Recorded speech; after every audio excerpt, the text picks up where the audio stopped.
All right. Let me adjust this thing. I don't know why it was minimized.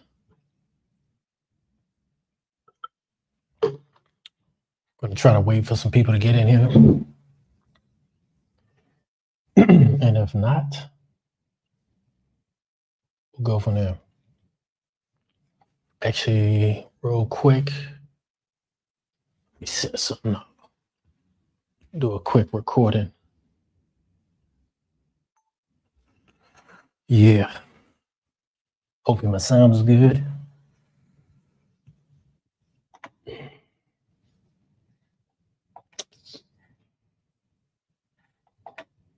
Check on a few things.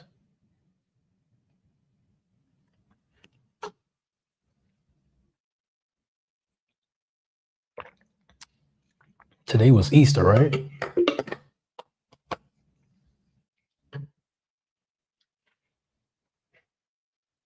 Believe a lot of people was celebrating Easter today.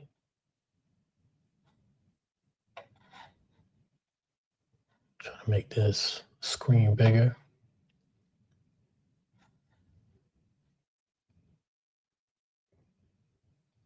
Post up for a little bit as people come in, then we'll start discussing.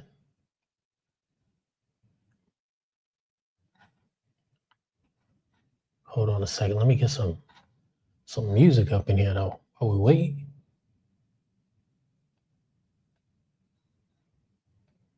We can do some music. Trying to get re-familiar with my StreamYard.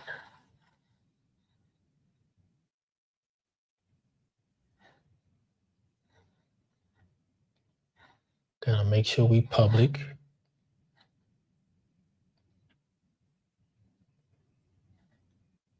Looks like we not.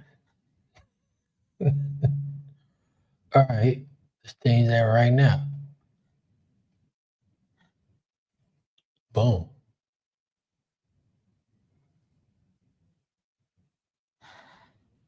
I don't know how that happened.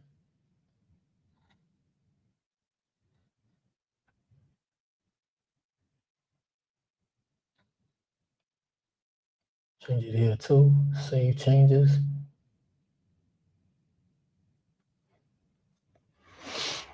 All right, hopefully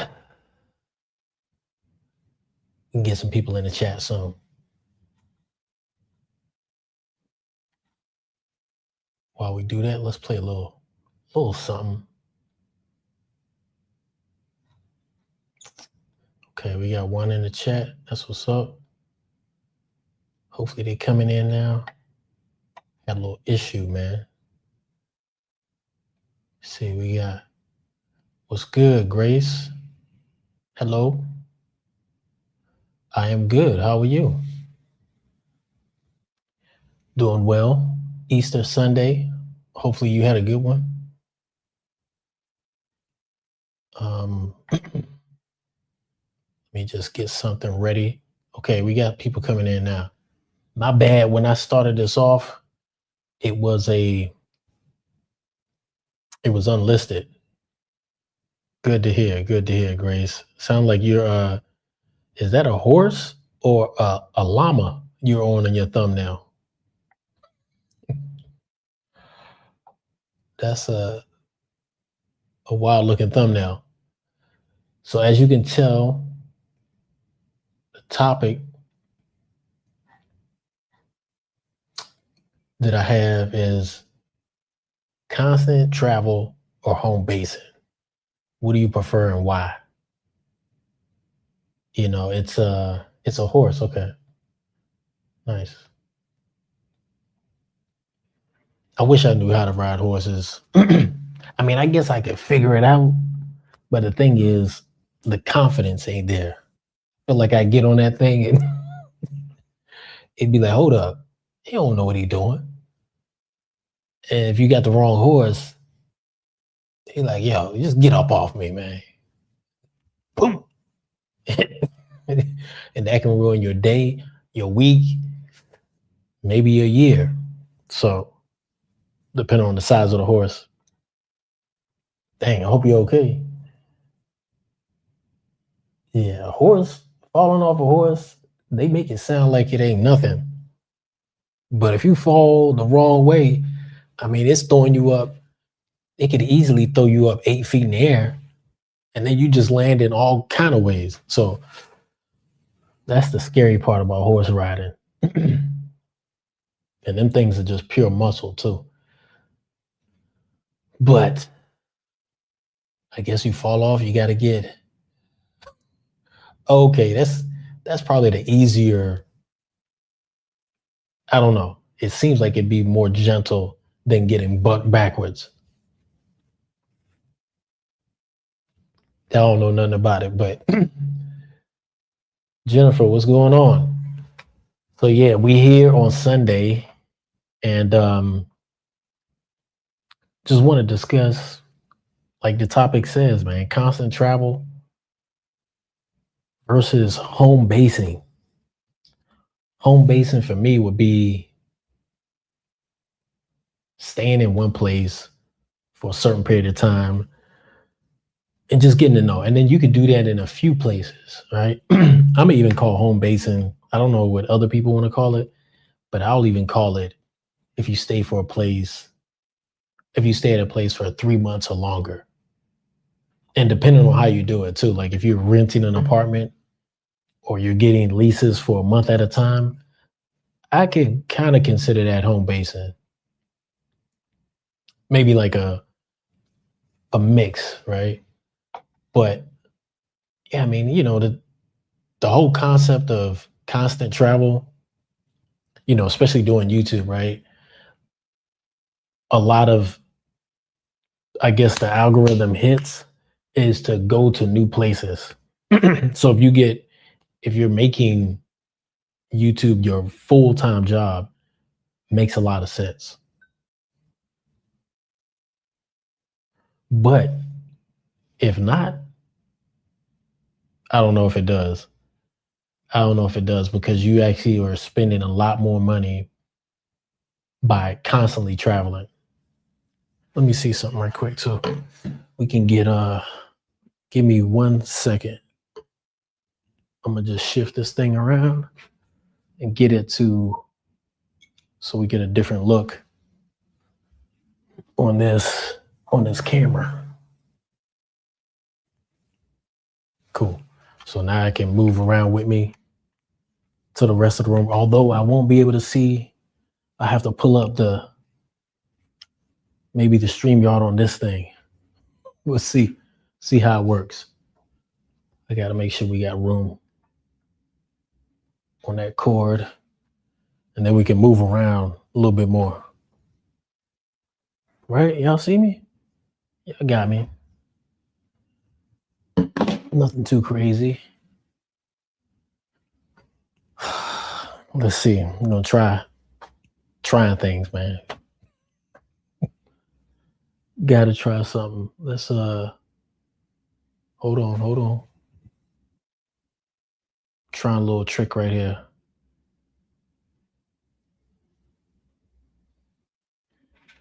Ooh, Gimbal's not liking that.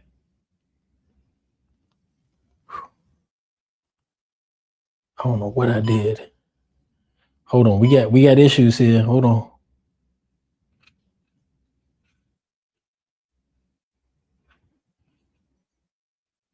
We got some issues here. This is what happens when you do too much. Hold on. We'll work this out real quick. Real quick, like. Okay. All right, that's that.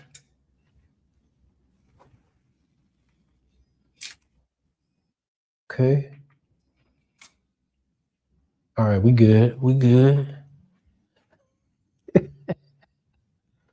Oh man. Oh, let me see something. We're about to sit right back down here. What's happening, man? Nah, had to punch out of Peru. But we still good though. I mean, we still.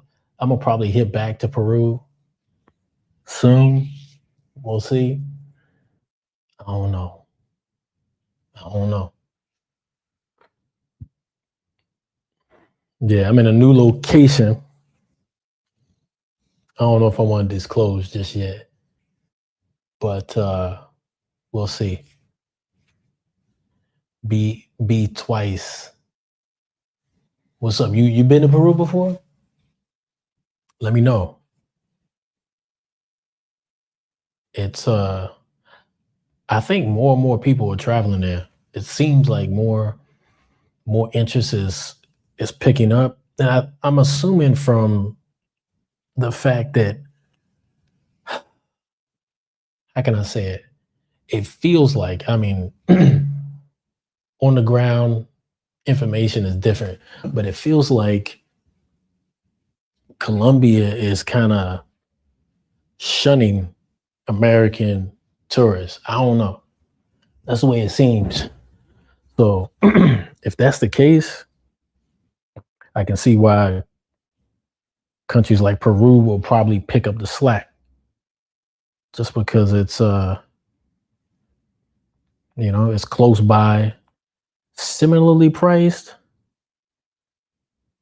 And Lima, for instance, has, a beach, all of that. But then the country as a whole, if you're into traveling and exploring, Cusco, Machu Picchu, all the other stuff that's going on there, it's it's kind of, I mean, if you're in South America, it's kind of like the one that you you probably should check out if you want an easy if you already know Colombia, or you were thinking about going there and you want something that's a similar transition. I would say, yeah.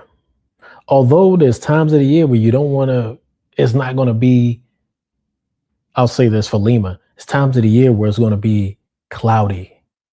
And that'll be our summer up north is going to be cloudy down there. So something to be aware of for sure. Check out the temperature when you're going. Um, People are great though in Lima. And that's the thing too. If I was going home base, Lima would probably be one of the bases. I'm not gonna lie to you, because you go to a place enough times or spend enough time there, and then you become familiar with certain things. You become familiar with parts of town, uh, certain restaurants, certain cafes, all of that. So it's yeah, you just become familiar with how things work, how people are, and everything. And yeah, did I mess this up? Hold on a second. Oh man, let me see. I might have messed this up and brought this over to this camera, which I did not mean to do. No, we good. We good. Let's set up over here first. Yeah, yeah. I'm always trying something different, Jennifer. I'm always trying something different. So we're just going to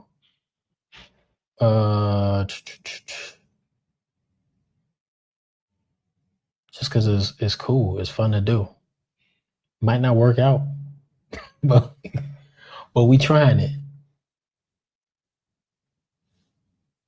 Okay, Greta was good. Yeah, I'm letting everybody know I'm in a new location. I ain't told them where yet. I ain't told them where yet. Yeah, cool, man. Yeah, that's what I'm going for. But I probably need to, when I go further away, I probably need to zoom in. So I'm gonna try to work something with the camera in a minute. But I do want to get you guys' opinion. Hey, you never know. You never know where I'm at. So I might talk about it a little later. But constant travel versus home base. And I wrote some notes down too to keep it concise. Constant travel, definition of that, everybody knows like you're always moving. I would say anything under a month, if you're moving to a different place, always every month, then that's the definition of like true constant travel. Um, some people even doing every few weeks. You really do live out of your suitcase. You probably are not fully unpacking anything ever. Um, Unless you lost something, you're trying to find it, you go. So you never feel at home, right? You never get that that it's a weird feeling, right? When you do go to a place and you like it a lot and you post up for a while, you notice it. So constant travel is that to me. Home basing, I guess you could say if some people go to one country and live there. That's it. They go to Mexico, Peru, Philippines, Ghana, wherever they go, and they just post up and that's it. They might make little short trips for Christmas or something like that, but they live in there. That is actually expatting and probably more moving to a place. That to me is not home basing. Home basing can be like 3 months to maybe even 6 months out of the year, you're in one place and you go back there pretty often. So you might even have you might even be renting a place for the year, even though you're not going to be there the whole year. You could own property there. And when you're not there, maybe you rent it out or you leave it empty, up to you. But you got that option. But you have your stuff there in that place. And you can home base in a few different places. I would say if you're doing more than three, you're not home basing. If you're doing two, two is probably optimum in my opinion, because you have this home over here and this place you call home over here, and you can still travel in those regions. In my head, I'm thinking, say like Lima, home base one, home base two, say like Thailand or Vietnam. From Thailand or Vietnam, you could home base around Asia. You could travel around Asia while home basing out of that country. Then in Lima or Peru, home base, you could be hopping around South America or the Americas, United States as well. I feel like being an American, like United States, is gonna be always one of the home bases, but it'll be like home base light, light. Because you got family there, you can keep stuff with family. You obviously you know how the system works, so that'll always be the home that you can set up from. But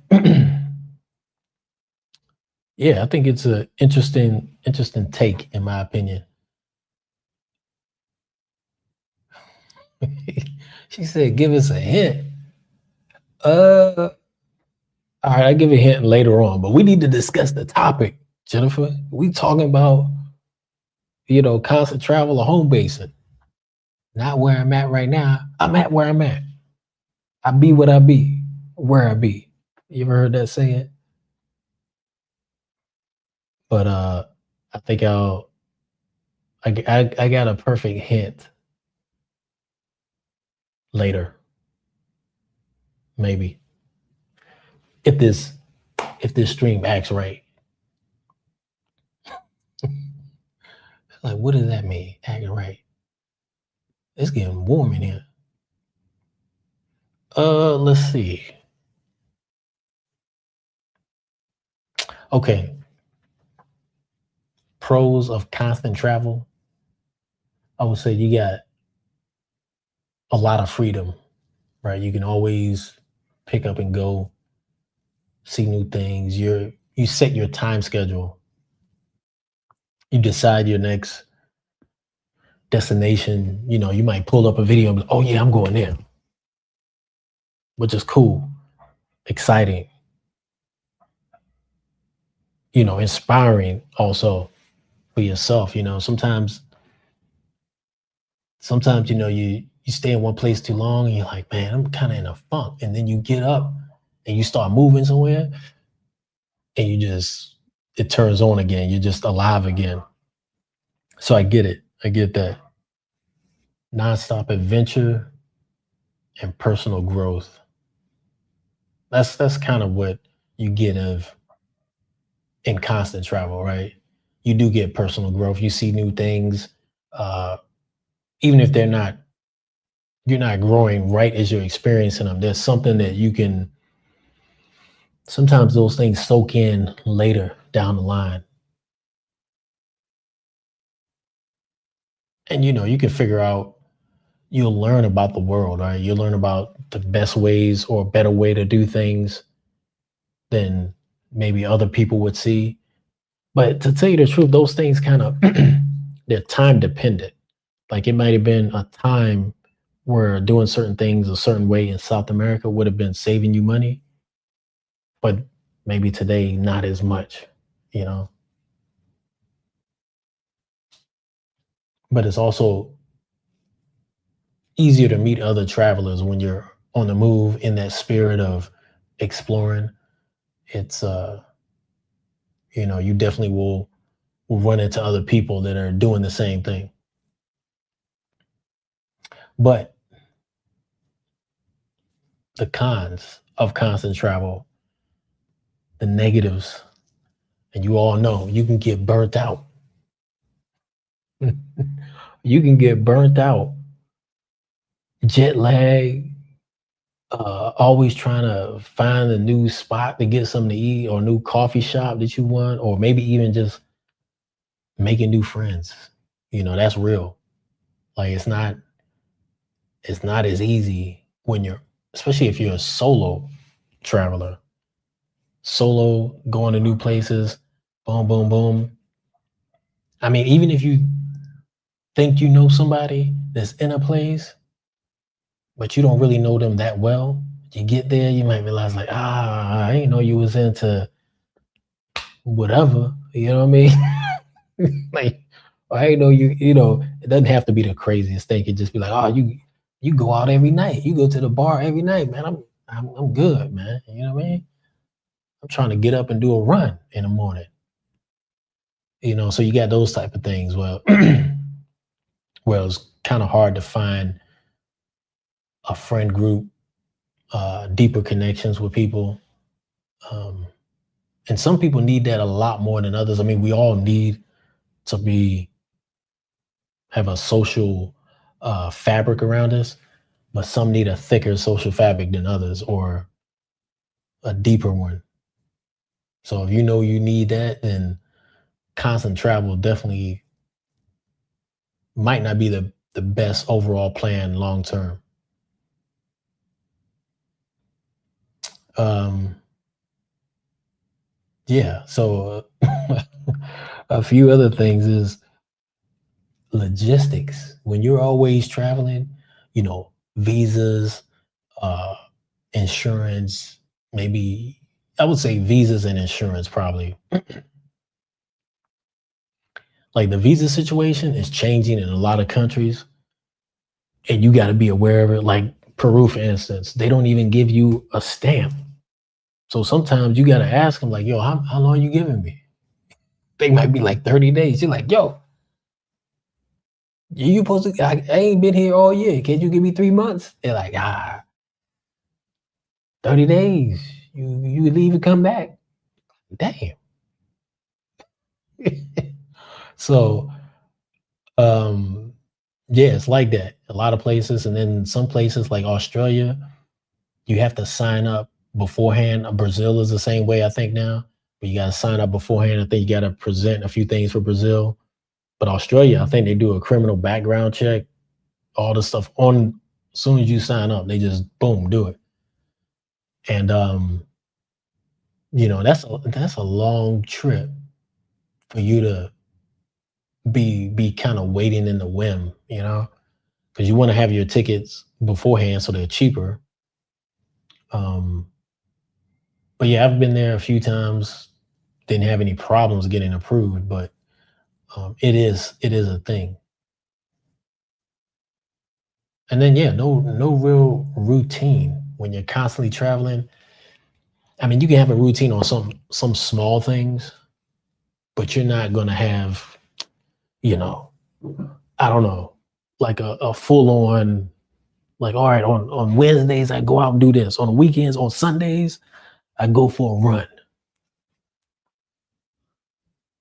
I mean, I guess you could, right? But it's you can't have a real strong routine when you're constantly traveling. It's just harder to do, man. Let me get some water. My throat is dry. I like this place, man. It's got a full fridge, little kitchen. I don't need a lot though. I ain't cooking up no. I ain't no Chef Boyardee. You feel me? I ain't no Chef Boyardee. Only thing I here, man. A lot of these places they be giving you the smallest trash can, bro. Come on, man. Can't even fit that bottle that I just put down there. Let me see something right quick. Hold on. Let's try something so I can adjust this, and then when I move around, it kind of stays with me. Hold on now. Hopefully I don't mess this up again.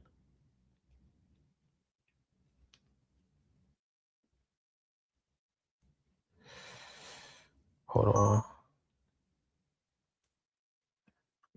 We're gonna have the AI cameraman inside the camera as well.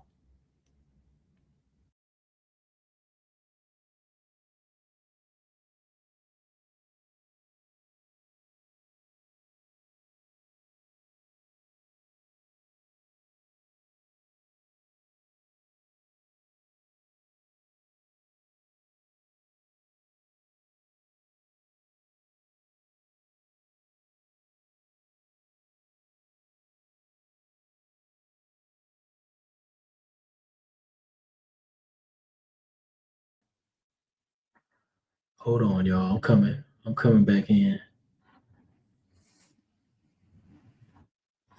No, that ain't the camera we want.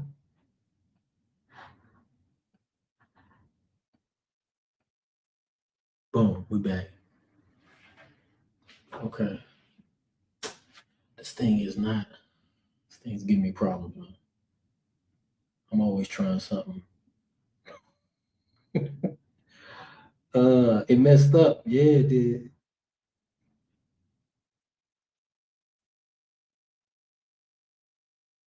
Okay, that's a good point. Hit that like button. That's a very good point, my friend. They should be hitting that like button. Man, I mean, hit the dang like button. Get my thing right here. Tell you what, man, I've been trying to get some constant workout in, but trying not to do as much running as I usually do. Just because I don't know, the running man it be the running be having your boy slim, you know. If I do a lot of running, stay a good 10 pounds lighter than I am right now, which I don't mind it. I feel natural at that weight, but I don't know, you can definitely feel stronger when I take, I'll say maybe run twice a week. Today I did a 6 mile run up a hill. I think we gained about 500. feet of elevation, which is it wasn't easy, kind of steep, and it was, uh, but the weather was good. It wasn't too hot. It was sunny. It was clear air, clean air, and yeah, and I did it early enough too. I think it was before the meat of the run. I think I started around 9 a.m. So by the time I was finished, totally finished, like cooled down, did some calisthenics afterwards. I think it was about, yeah, it was still like 11. Then I got breakfast after that. So yeah, and I like that, that this type of environment where you can be in a place, have a little kitchen, have a little working area, workstation there. Um, this is one of the few places where I'm probably not spending a lot of time, but I have a setup that I really enjoy. Can't lie. I really, I really enjoy spending time in locations like this, strictly for the setup. Clean. Even though it's a little warm in here right now, I can just open the window and it'll cool off. I don't like using AC, man, because these ACs, even though this one looks clean and everything, having to deal with constant AC all the time is not what I'm trying to do, man. I ain't trying to be breathing in air conditioning. I know a lot of Americans like, "Hey, what you talking about, bro? Look at your AC. Go look at open the window right now. Go look at your AC and look at the air duct. That joint is not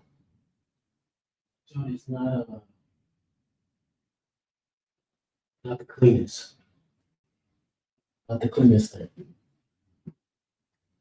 So I ain't trying to scare nobody or hype y'all up in no kind of way, but it's real. Damn, my mic disconnected. Hold up. Have I been talking all this time without my mic? Yeah, you're right, bro. Mic is back up now. Sorry for that. How long I've been talking without that mic? Maybe a few minutes.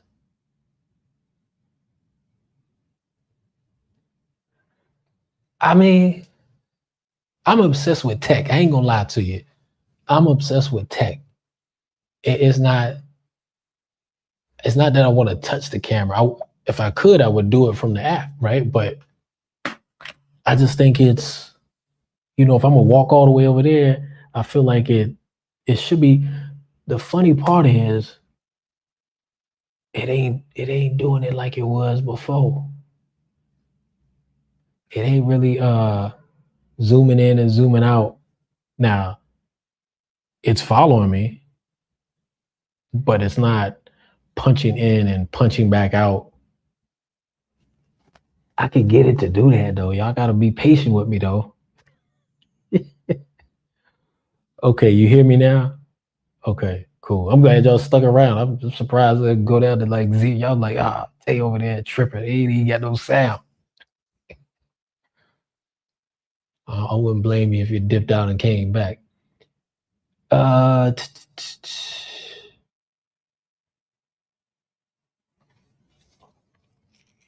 I want to look at my notes on this subject, right? The subject you see down there. Let me get this comment off here. Zoomed in a bit. Yeah, okay, let me get these comments. Zoom in a bit. I'm assuming that's when I was on the couch. I'm gonna mess around with this camera in a little bit.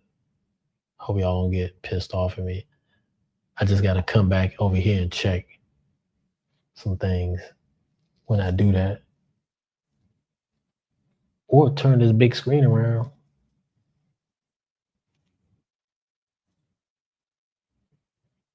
Okay.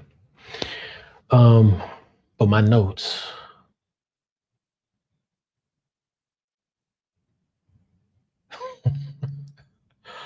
Yeah, one thing I wrote down, one of the cons against home basing is you can fall into the routine rut, same old, you know. You can have higher fixed costs, like you got rent, you got bills, you got all this stuff that's a constant money puller every month. And then you might get FOMO. You see other people moving around, you're like, oh yeah, I need to do that. You do it. I'm about to get me a flight right now. That's how it be sometimes. Somebody will call you up, oh yeah, I'm having a great old time out here. Oh yeah. All right. I think if you're in the travel YouTube community and you're talking with other YouTubers, you'll get that every now and then, and you'll give that from time to time. So it's a thing. And then I guess another con of home basing is, it depending on how you're set up at your home base, it might actually require more planning, long-term planning, right? Sometimes I look at, people with pets and I'm like, oh, that'd be cool, man. Have a little dog or I saw this or a cat actually for a traveler, right, would be best. But I saw this dude, he had a Belgian Malinois puppy today. That joint got me, bro. I was looking at that thing, I was like, man, because it was small. It was like a small little puppy, but I'm like, man, he don't even need that type of dog, man. He should just give me that joint. That's what I was thinking. I was actually thinking that. I was like, man, he should just go ahead and give me that joint. He know that joint too much for him. But it's gonna be way too much for me traveling. But the reason why I say that is, it's a puppy, a walk like a puppy, kind of like baby walking, whatever. And he's got it on a leash. He's on the phone, walking across the street, and there's a few like leaves in the street. It ain't nothing crazy. It's just like a few leaves in the street. And this little puppy, as he's on the phone walking it, he's not paying attention to it. It like as it's walking, even though it looks like it can barely walk properly. It just grabbed that leaf and like started taking it. I'm like, see, them little things just have very good coordination. The mischievous, especially when they're young, but you got to be on them. And I think if I was home based, if I had if I was in one place for a long enough time, I think I could discipline something like a Belgian Malinois, at least to the basics, right? I mean, as it gets bigger and bigger, you probably need more and more training, but it's not like a regular dog. Most people probably shouldn't have those dogs, tell you the truth.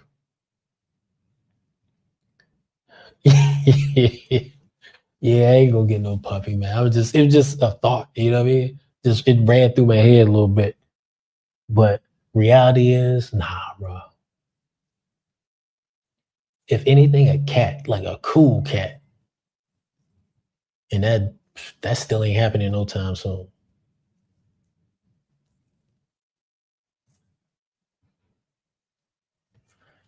I mean, I guess right now it is, you know, but yeah, especially if you take in the last 12 months, that is kind of what's going on. You scared of dogs? I used to be scared of dogs. When I was a kid, I spent a lot of time in North Carolina. People down there, when you're out in some of them country towns, people don't be having no fence for their dog. They just got a dog house and they put it on a leash out in the yard. And of course, it's gonna get or a chain. And of course, it's gonna get loose eventually. It's gonna break the leather leash that's attached to the metal chain or scramble out somehow. So, whenever we get out of school, a bunch of kids making a bunch of noise, things come running. They want to be excited too. And it would always be a chase, boy. If you got a bike, you run it. I mean, you pedal as hard as you could. One time in the DC area in Maryland, and we was like kind of like in a dense neighborhood, like parked cars on both sides of the street, one way, houses like packed, right? This little dog chased us. I was on a 12-speed bike, which is a little bigger than what I should have been on at the time. I remember I was pedaling from this dog. This dog was gaining on me. It was like a little Shih Tzu or something. I don't know. That Jay was gaining on me. In my head, my plan was like, all right, I'm going to crash into this parked car, and then somehow get away from the dog because the dog was catching up on I ain't wanted to bite my leg as I'm pedaling. Man, so I hit the car. The hood, one of them old school cars, right? This is back in the 80s, so long hood. I slid on the hood. The dog looked at me like, nigga, you crazy. And turned around and walked away. I'm like, damn. I ain't had to do all that. Bike was towed up. The front wheel of the bike was in like that, instead it was like, wow. Car was good though. Old school cars got them chrome bumpers. But yeah, after that, I was like, yo, like I literally looked at the dog. Dog looked at me. He just walked off. Oh man. So I was fully prepared to go through the windshield. I don't know, watching all these crazy movies back in the day. The movies they used to show in the 80s. But that didn't happen. I think it was a week before I fell off that bike and somehow like hit something, hit a bump, boom, flipped in the air, and then was like, I remember it hurt so bad. I was like sliding down the road. I remember what hurt bad was my head kept hitting. Like as I was sliding, I was like, bow. I was like, oh Lord. And I still got I think I got a scar somewhere. I don't know if it's still there, but I had a scar for many years. Oh yeah. Stuntman stuff, yo. I think it was the time I spent in North Carolina. We was really stuntman out there. Like it was wild. And then when I came back to the DMV area, some of that stuck with me. But now we're in an real urban environment. So yeah. Lucky. I mean, you know how it was in the 80s. If you're old enough to experience the 80s, you know what it was in the States. It was wild. We were wild. There's no way the stuff we was doing, there's no way. I mean, sometimes in some of these Latin American countries, I do see, get this thing following me again. Hold on, what's going on? But sometimes in some of these Latin American countries, I do see some kids doing some stuff that kind of reminds me of back then, but not to that degree. Nah. I saw some kids today, actually. Two of them were on one of those electric scooters, kind of going fast. And I was like, oh, well, I hope it work out. If they fall, it's all concrete. It's all concrete. All I could do is be like, hey man. I was thinking about stuff like, if they fall, the only advice I could give is, hey, go get some water, wash that gravel out. But it was a girl and a little boy. I think they were probably no older than 12 years old. But it looked like they were going a little too fast. But we did way worse. We didn't have electric scooters, but remember them big wheels? I'm talking old stuff now, but them big wheels. And they had the little plastic brake, and we be going down on the streets, the same streets that cars are driving on. We just, ain't no cars, let's go down the hill. hitting the speed bump on purpose. What? Bam! The Green Machine. Yeah, that was the Hulk joint.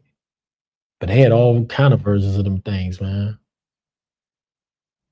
Bike stunts with bicycles that had the banana seat and the crazy stupid handlebars. Even back then, I wondered why them handlebars were so stupid looking. Them joints, there was a big U. It came up. I was always like, what? What is this? But yeah, man. Good times back then. I ain't gonna lie. We had fun. If you didn't get seriously hurt, you had fun. Although a lot of people got hurt. A lot of people broke arms, broke legs, go to the hospital, and be right back out with us next few days. Shit was wild. I ain't gonna lie. You see some kids doing that today. Somebody's parents going to jail. Somebody's parents going to jail.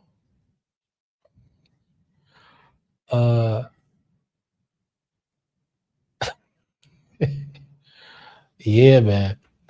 Jumping over trash cans, jumping over other kids, throwing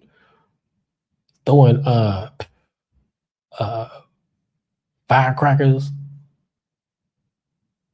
And then when we got BB guns, I mean, we had to tame ourselves when we got BB guns.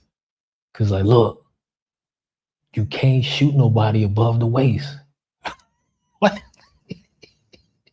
Like, really? It's like, hey, you can't shoot, don't ever shoot above the waist. Playing hide to go seek, somebody be hiding behind something, you pop their leg with a what? Motherfucker go home crying. Oh man. Fights, watching WWE, WWF. When we still thought it was real, and then going out and doing the same thing, putting people in DDTs and wrestling for like 30 minutes straight. I don't even want to talk about it. Like, this shit was really wild. I mean, one time it was at least, I'm trying not to exaggerate, but at least 15 of us.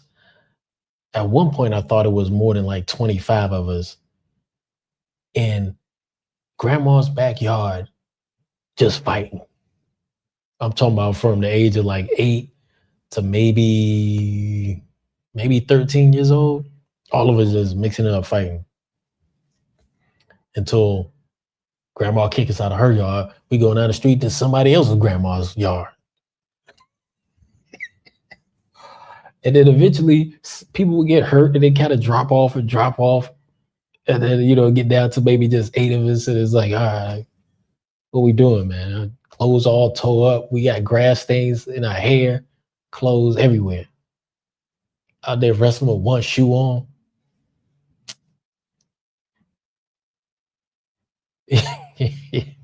Yeah, water fights. Yeah, it was I don't know, man. I remember somebody mentioned it. I think they were a football coach and mentioned how something about the boys in North Carolina just are different. And I did notice that, like when I moved back to the DMV area, the whole idea of like fighting was kind of over. Like, it was,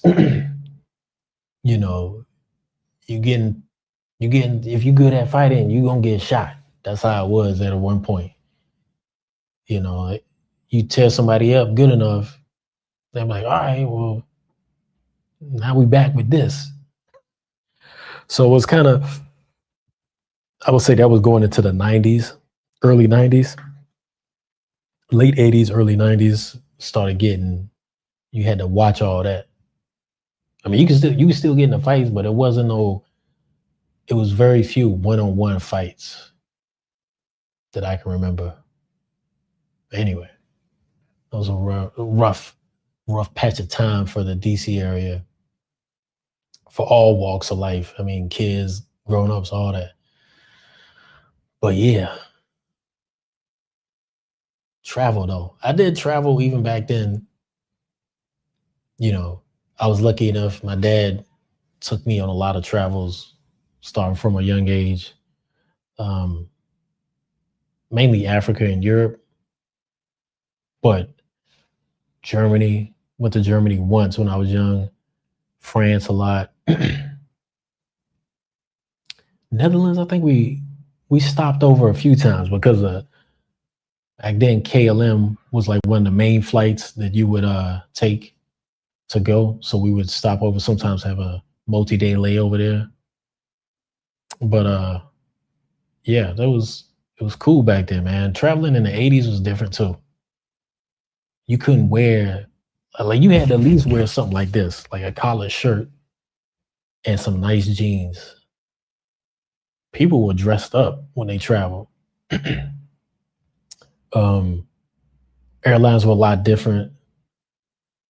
I remember KLM stewardesses, they always had like some really good looking stewardesses.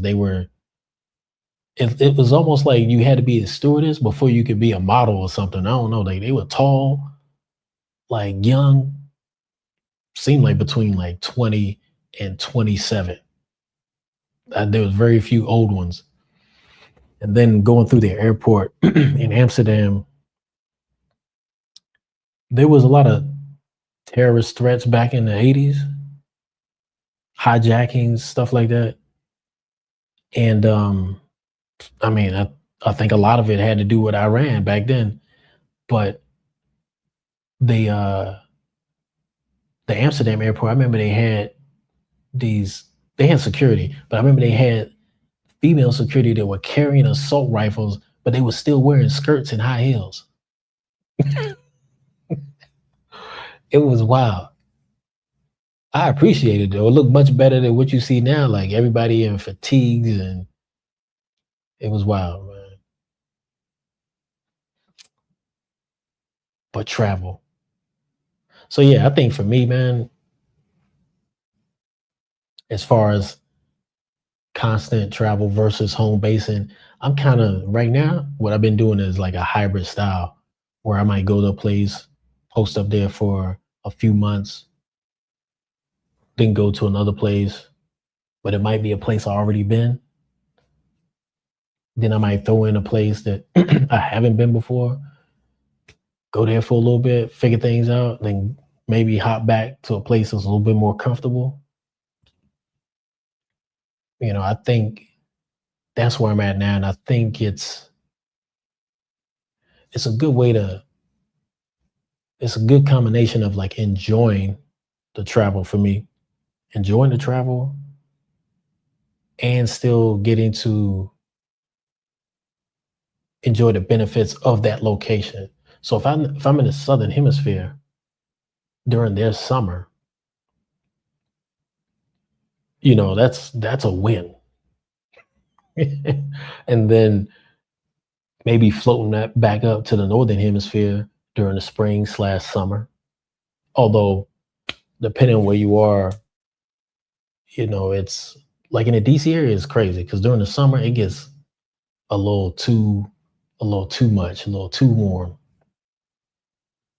So you might even want to come down. And, that's what's wild about a spot like Bogota, Colombia, is it's always going to be a little cool every night because of the altitude. So I feel like there's a lot of places that are in that temperate zone. Medellin is like that too. Medellin is never really cold, but it's never really hot either. So I don't know. That's another thing I really like about certain places is having that moderate temperature. That to me, people don't talk about it a lot, but that's key, man. I like that. Moderate temperature places. Yeah, it can. It it will rain on you out of nowhere. It'll sleet. It'll be sleeting out of nowhere. It's strange like that, but it does have, I don't know, something about it. It has that like mountain air to it where I'm sure it's not the cleanest air because it's a major city, right? A lot of traffic and stuff like that. But it feels like that air gets cleaned out every day. I mean, you can see it like it goes over that mountain on that side. You can see the clouds just zipping every evening because of the temperature difference, right? Like the heat from the sun, if it was sun that day, the heat is passing off, and then the cool air is sinking in, so you see that flow, and in the mornings too. Unlike in Medellin, where I feel like they got like a valley, and it depending on where you are and depending on what's going on, it could just sit there and not really move, or not enough of it moves. So I don't know. I feel like Bogota is underrated when it comes to that crispness of the air. I don't know. It's just me. I just think in general, um, Medellin is really nice, man. I ain't gonna lie, temperature wise, all that, but it just feels like it's getting a little too. It's gotten a little too popular for right now. I feel like and I did notice a little bit of sentiment of the Colombian people last time I was there 2 years ago. It seemed like I mean, I didn't see it out in the streets and nothing like that. But actually, I've always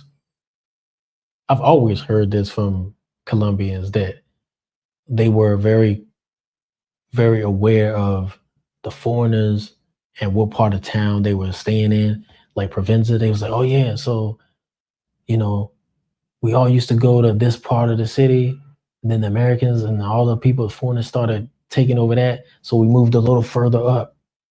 And then so it's like this real thing of avoiding the foreigners from a lot of the locals there. It's like they tolerate foreigners, and I don't know, man. I don't know if I like that vibe. Where there is so many of us where now they feel like they gotta tolerate us. I don't know if I like that vibe. Where I feel like in there might be some of that in Lima too. I can't say for sure, but I feel like over there it's more of an understanding that the economy needs that influx of people. How's my Spanish? My Spanish is, I feel like it's been deteriorating since all my time in Lima, where enough people speak good enough Spanish or good enough English where I don't need to really go in that heavy most of the time. So I probably need to brush back up on it. I was looking at a class when I was there, or school, Spanish speaking school when I was there, but I wasn't sure how much more time I was going to be there. So I skipped on it. But yeah, I probably should. Next time I'm there, I'm probably going to um, take some classes, especially if I know I'm going to be there more than a month. At least classes for like a week. I took a little test class. Like one day I went in there and took their class. And I actually liked their method because it was a lot of engagement right there, just speaking in the class. Um, but that was a test class. So I don't know if you go in and you sign up for like 2 weeks, I don't know if they're going to give you that or try to hit you with the homework. I don't like, I don't like language courses giving me homework, especially if I'm paying. It's like, yo, I'm paying for you to teach me homework. That's me doing work without you. You know, I understand. Like, yes, if you the more time you spend with it, I understand all that. But if you ask me, homework should be the easiest, funnest thing.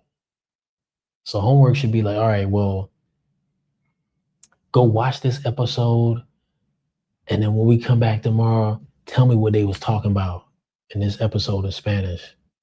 Or go to this place that's not too far from where we are here and order some food and tell me how it goes. Order this and tell me how it goes. That's what I'm talking about, man. I don't want to be sitting at home doing grammar. Nah.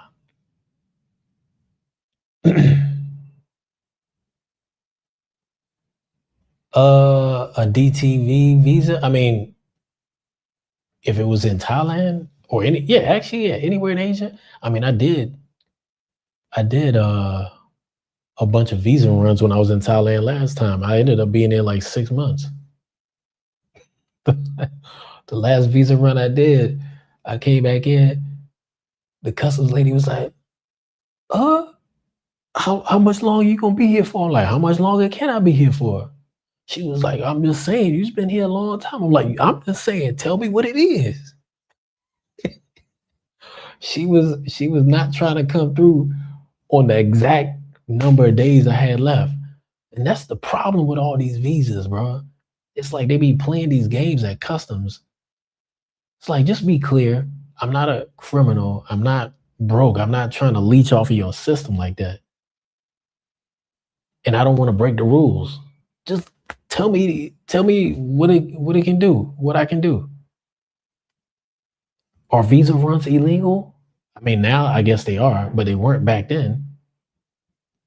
So y'all made a loophole where you could do a visa run or go get extended at the customs, and then you got another 30 days, and then before that 30 days, do a visa run, come back, and then you can do another extension, come back, and you can do that for a little while. So I did that. And then the last time I did it, I went to Malaysia, came back into Thailand. She was like, "Huh?" I was like, "Well, just give me what you gonna give me." I think she gave me like, I think she gave me 3 weeks or 2 weeks or something like that. I was like, "Oh well, I guess it's over. Guess I'm going back to Japan." So it's yeah, something to do. I guess once you get 50, you can apply for that big boy visa. I'm not exactly sure. They gotta pay, right? They gotta pay every year or something like that. And I'm not exactly sure how many countries do that. I think I've only heard of that being in Thailand. I'm not sure if any other countries do that, but interesting. What else? We've been live for like a hour already. Let's see.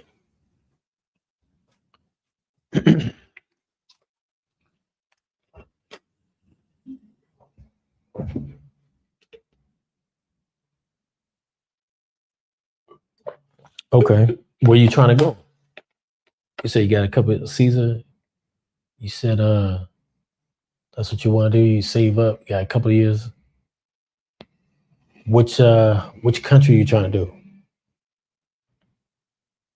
I think the most popular ones are probably what, Philippines and Thailand when it comes to that. Damn, I'm getting hungry all of a sudden, man. I be getting these evening bursts of hunger recently. I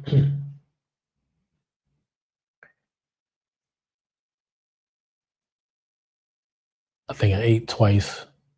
Hold on. Did I eat twice today? Kinda. Boiled some eggs. Then I went out and had a good meal. Okay, so Thailand and Colombia alternating every 6 months. So Colombia, they got that 50 euro visa too? I guess you could just do 3 months and then extend and do another 3 months in Colombia and then Thailand. If you got the big boy visa, you're good. Yeah, I don't know, man. I hear what you're saying on that one.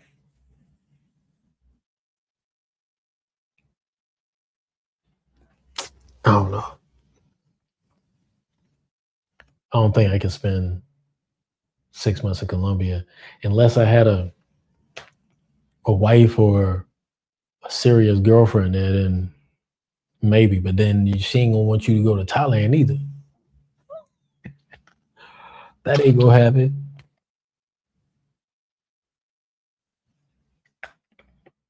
But yeah, I think that is probably a very optimum setup for a lot of guys.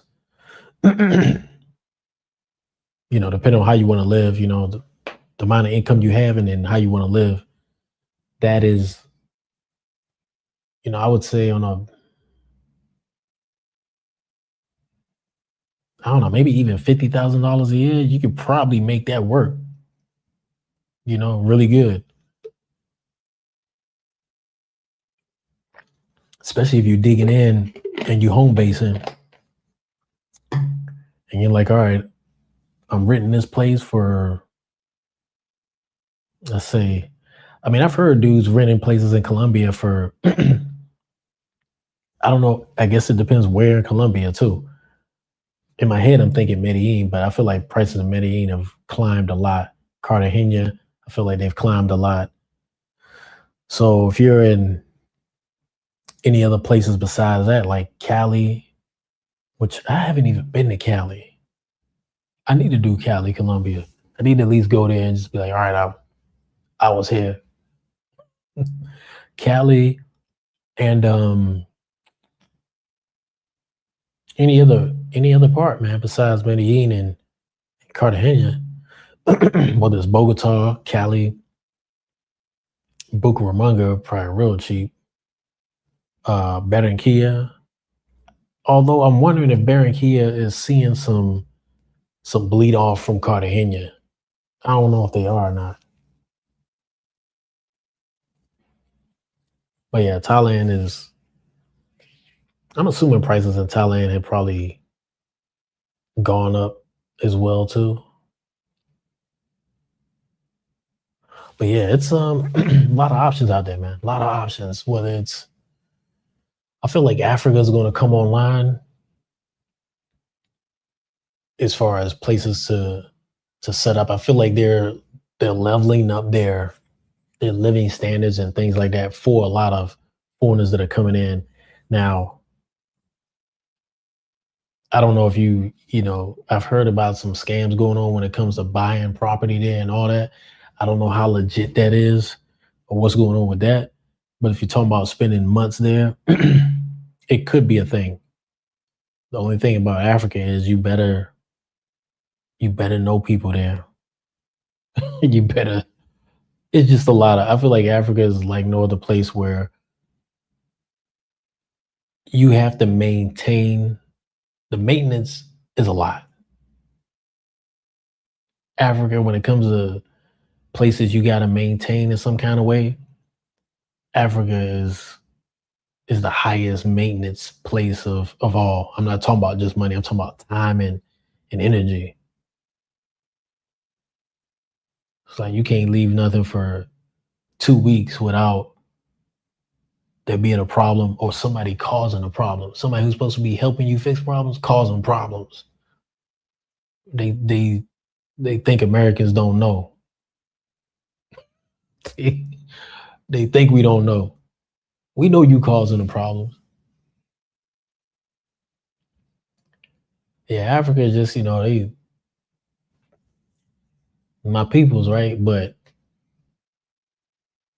they are into the social engineering, scamming like a motherfucker, man. I ain't gonna lie to you. Like it's every other place is a joke compared to what they be doing. They'll be in your face talking about, oh, this and this and this. You caused the problem, bro. You. You know what I mean? Oh, bro. I tell this story about Ghana, right? One of their former presidents, Rawlins, JD Rawlins, he was president, I forgot what years, but he was ex-military. I think he took over by a coup at one point, but he really he used military style tactics to run the country. Just a quick story, but one thing he did was he heard the national hospital was just messing people up, not seeing people, letting people sit in the lobby, and people who were ill who just needed basic treatment, they would be sitting out of the lobby forever ever. So he wore a disguise, came in the national hospital, had his security, like pushing him like he's some old dude or whatever in a wheelchair. He needed something simple, just need to see a nurse or a doctor about something, and they took forever, had him up in there, kept coming back with excuses. Yo, he just came up out of that disguise and just started slapping the hell out of people right in the hospital, bro. Doctors, nurses, all of them that was tripping. And to tell you the truth, that's the only way Africans gonna respond, bro. Like you need somebody like that. I ain't gonna lie to you. Well, I'm not gonna say all Africans, right? But a lot of the institutions you'll see, a lot of the bureaucracy you'll see, people get very comfortable in their position, and then they act like they're a king of this office, and they're proud that they got 20 people waiting to see them. It's like, huh? So stuff like that type of mentality is there in a lot of places. I feel like Ghana might be getting a lot better than a lot of other countries. Um, they do have a lot. The thing about Ghana too, that's a unique thing is they have a lot of people that have spent time in the US, got educated in the US, and have gone back. Now, that could be bad for people from the US coming over there, and if they running scams on you. But for the most part, I feel like most of them are trying to get Ghana leveled up faster. So I feel like, I don't know, I feel like it might be one of the few countries where they had enough people come over to the United States and to Europe, England, that have gotten educated, got a skill, whatever, and can come back, and it makes a it makes an impact. I guess Nigeria might be the same too, but I feel like since Nigeria's population is much bigger, I feel like it might be less of an impact percentage wise. But I could be wrong, and I haven't been to Nigeria since I was very young, and I think that was a very brief amount of time. But yeah. Anyway, that was it, man. I think I hit all my notes on this subject. So if y'all still around, I don't know if Jennifer's still in here. Probably not. But this is a clue of where I'm at. I don't know if y'all know this place.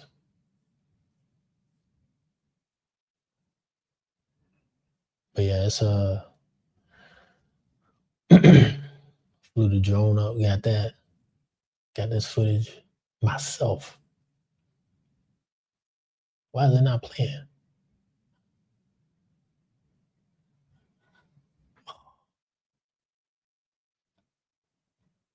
Did we freeze up?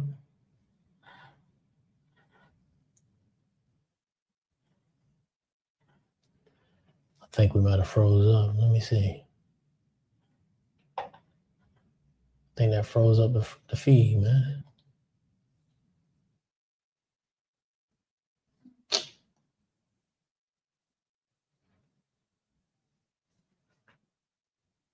It looked like it might have froze on my end, or either my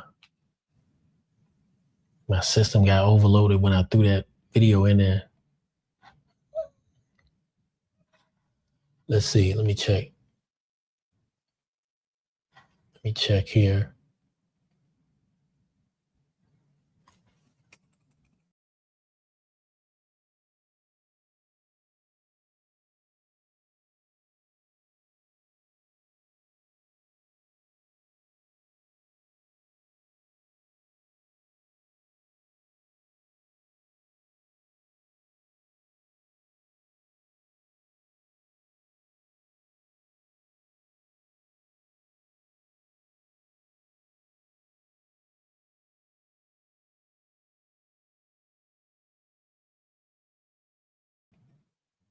Back.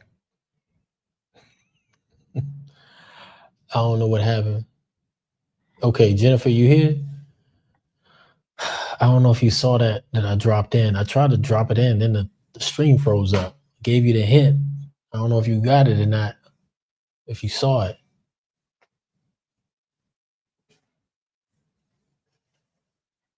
It's it looked like Australia.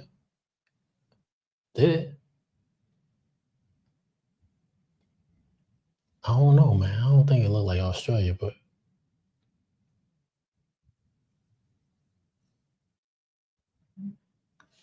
we'll see. Let me make sure my mic is still good too, because all right, good. And I don't even think I can pull that video back up because it was here. It just popped off.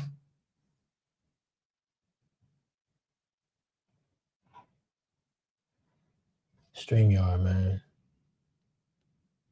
Man, I'll tell you what, too. I might decide to cut all this, man. I might just get wild one day and just go wow, take the whole joint off, or do a reverse mohawk. Just cut that joint right up the middle. Had the two joints right here. Walk around looking crazy. Like, yo, what? With the dome, the bright dome piece in the middle, all the way back. And just had these joints right here. Put a hat on. Put a hat on. Everybody think I got a whole fro. Take the hat off. They were like, damn.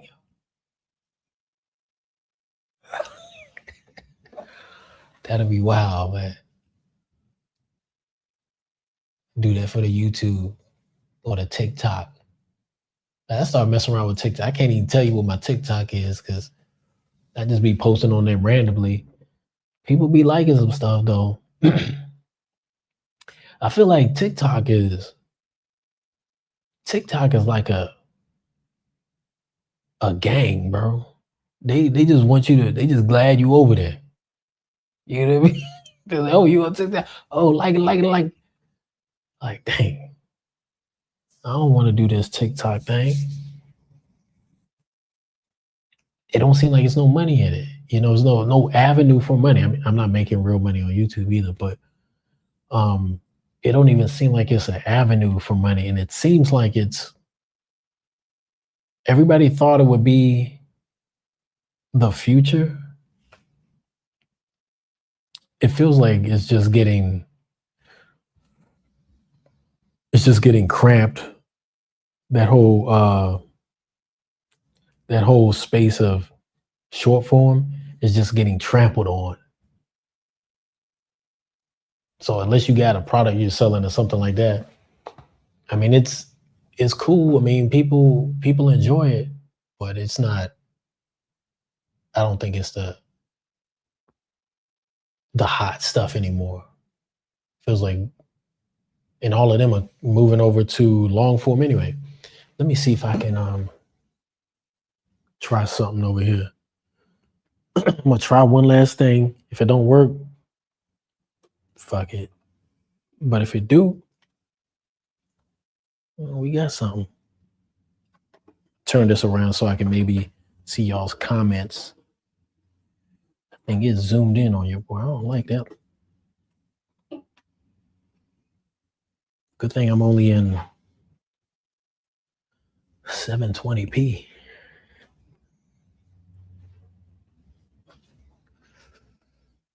Yeah, it's kind of far away. It's not bad though. I mean, it's a little dark, but it ain't bad. Could be a little zoomed in, like one of y'all was saying before. Let me see what these. Can I read these comments or not? There, dang it, far away. I can't see all that. Hold up.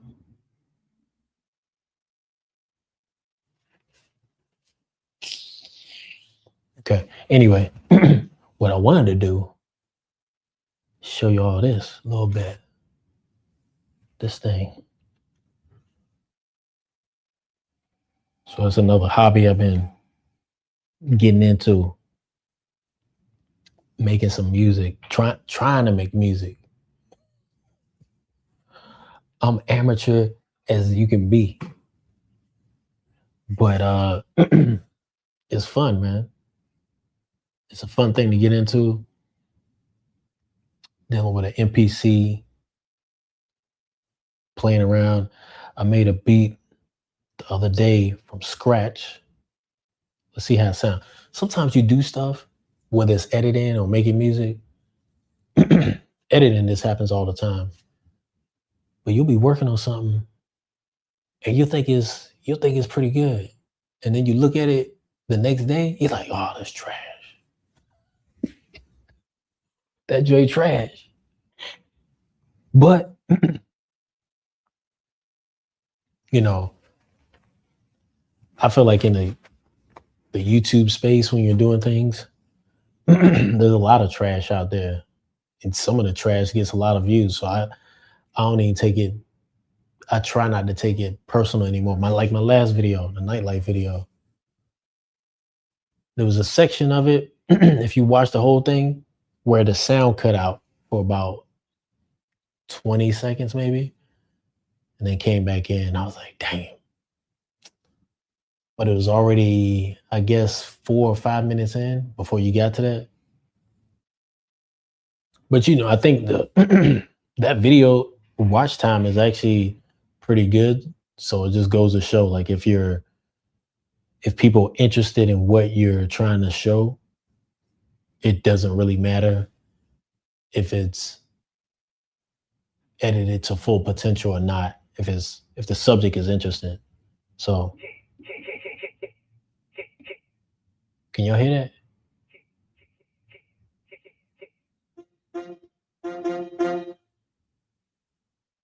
Hold on,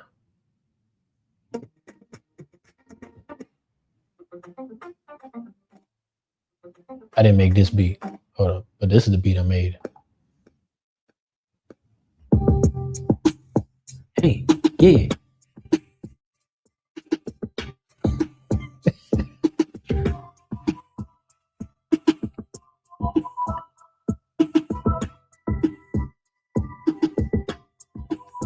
What? Okay. Yeah. What?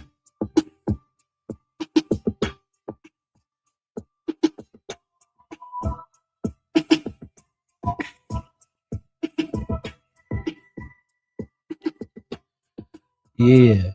So the thing I like about it is doing all this stuff, you can really like do it in increments. Like you can be working on something today, add to it next week, take away some stuff, adjust some things, move it around, make it give it a different tone or pitch. But even all right, let me get a.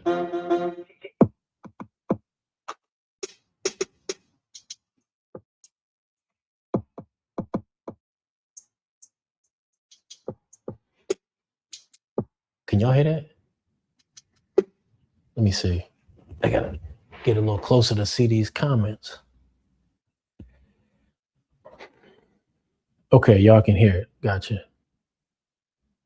I need to make this screen bigger so I can see it. from there. It's funny too, because I'm broadcasting this on a vertical feed as well. And I've been doing that for a little while, right? Like doing these lives where it's horizontal. If you're watching it on your computer, you're probably just gonna get the horizontal feed, but then vertical for those who watching on their phone. But the way StreamYard does vertical, they don't even give you the whole screen, and then the vertical be in the wrong place. It be, you would think the vertical would have me centered up. It doesn't. Has me off a little bit, like it's cutting off side of the face over here. StreamYard, y'all need to work on that, man. Anyway, so y'all can hear the music. All right, cool. Let's get back to it then. Let's get back to it. Get a little bit. Let me see if I can show y'all this thing too without unplugging from there. So this is the joint right here, right? I wonder if I can. I'm gonna try something, but it's gonna zoom out. I ain't dealing with it because it's gonna mess up the feed. We sticking with it. All right, so look. So I can play the beat, right? Then you can add in your extra stuff.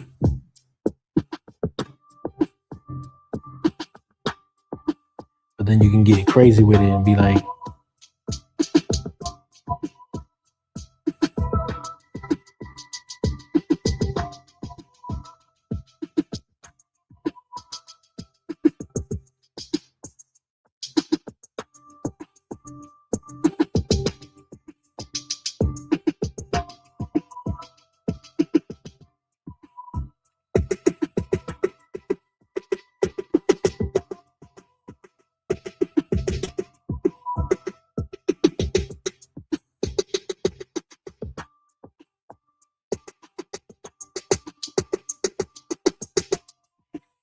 and it makes it pretty easy.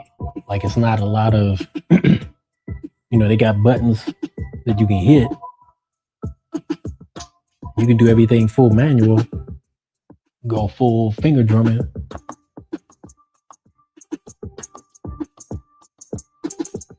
Or you can have the thing help you out a little bit.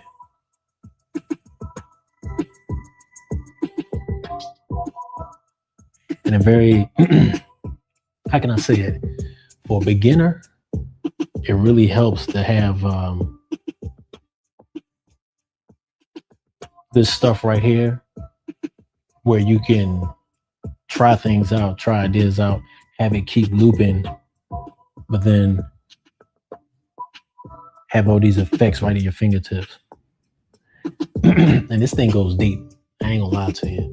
Like it goes deeper than I will probably ever be able to go. But I think in about a year, I'll be to the point where, who knows, I might be able to just make all the music for my channel, I keep doing my handle like that because this thing keeps losing me as far as tracking. So we can track like that. Cool.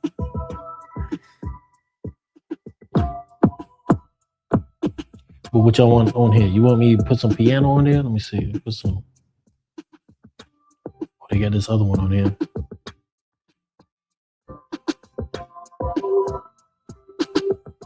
That don't make no sense.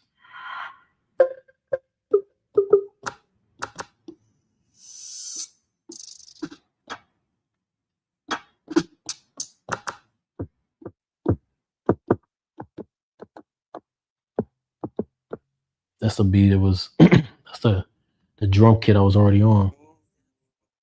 Then you can sample songs.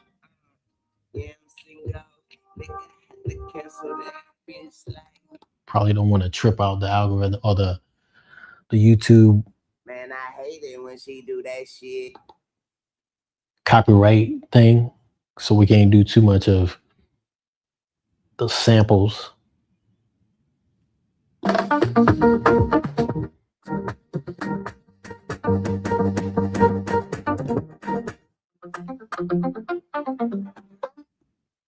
me see. Hold up. I had a song I made in Suno. Okay, here we go. Take 'em to national. The sunrise coming. We outside. Take 'em to national. The sunrise coming. We outside. Take 'em to national. I'm moving with the sun. Passport stamps, yeah. Passport stamps, yeah. I carry where I'm from. Don't fix that dress, still I feel at home. Everywhere I go, yeah, the spirit get grown. From the street to the sky, from the sea. Okay. To the stone, different roads, same soul. Yeah, I'm never alone. Yeah. So that's one thing I need to try to work on too, is getting some things together there and piecing it all together, making something that's somewhat viable, somewhat enjoyable. Yeah, man, it's a dope little hobby. You know, if you compare it with video, I think music, video, they kind of go together anyway. I mean, we're using songs in a lot of our stuff, but if you can tailor make your own things, Suno is, I mean, a lot of people don't like AI music, and I get it, especially if you're talking about an artist you're paying for. But if you're talking about adding to the ambience of a YouTube channel, come on, bro. And plus, most of the time, you ain't listening to the joint for more than 30 seconds anyway. So you can play a song, chop it up, have it in there just for that part. And then something like with this tool right here, you can add in, you can tailor make instruments or add to that mix. So I think that's pretty cool. Just things I'm thinking about doing going forward. And that actually goes into another subject I was thinking about doing a live on. It's just the amount of skills you develop doing this social media thing, even if it is TikTok, Instagram, but definitely YouTube. You learning all kind of stuff, man. You learning public speaking, presenting yourself, camera work, gimbal work, running a live stream, lighting. Even if you suck at all of it like I do, you still in the mix. You still learning all of this stuff. Audio, you know? Whether you're a team or solo, you still are learning about these things. Obviously, if you're doing a solo, you're probably, you know, your lens is very wide if you're a solo creator versus a person who has a team. You might be focused just on editing, focused just on the camera, and you're hearing about all this other stuff, and you might know a little bit about it, depending on how the team structure is, the dynamics of the team, how cross discipline, how the disciplines may cross depending on that team is set up. And I do think people who are doing YouTube with teams have a serious advantage. They just do. They just do. Versus solo creators. Solo creators, the only advantage we have is we can do what we want when we want it, bearing your financial limit and everything like that. But you could turn on the camera, your stuff, go live anytime you want to. You can talk about whatever you want to talk about. But that's not always a good thing, because sometimes maybe you should have some people discussing, you know, have a conversation around what you want to talk about beforehand. That way you can narrow it in, be more focused, bounce it off other people, get ideas like that, or get more focused on the idea versus doing like how a lot of us do who are solo YouTubers, who are just bouncing around, man, trying to figure things out. Now, there's also a balance of figuring things out, but also doing what you want to do. And I think that's my problem. A lot of times I'm doing what I want to do and not really optimizing for the algorithm, so to speak. So that's an issue.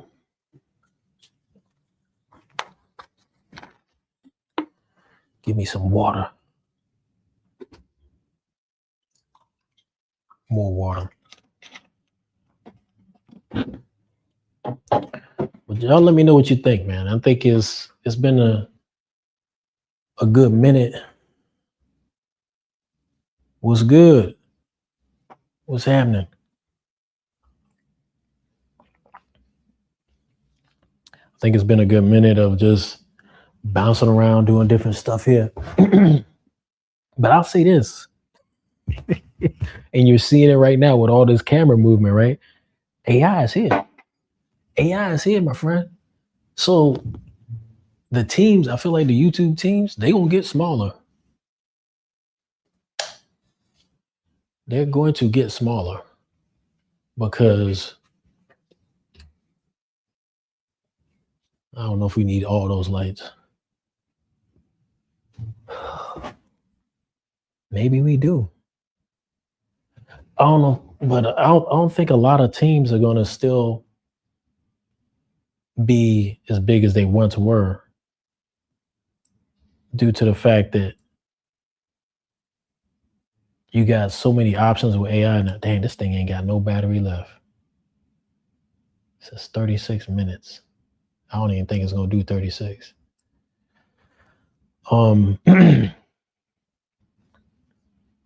It's not the best look anyway. But yeah, you got a lot of different AI options now. I don't know if people really still need the big teams anymore, but if you have a team and you're optimizing AI, you're gonna crush. You're gonna crush. Because you still have to tell AI what to do. You can't just come in a room and be like, oh yeah, camera on me, go live, blah, blah. Like, nah, it ain't there yet. Might be one day. Make me a song. Have it not sound like AI. I want it crisp. I want the stems to be separated by this much room. Have my drums come in here. Have it sound like I mean, it's gonna be a copyright issue, but like have it sound like this song, except talk about this. I feel like it could already do that right now. It's just a legal thing.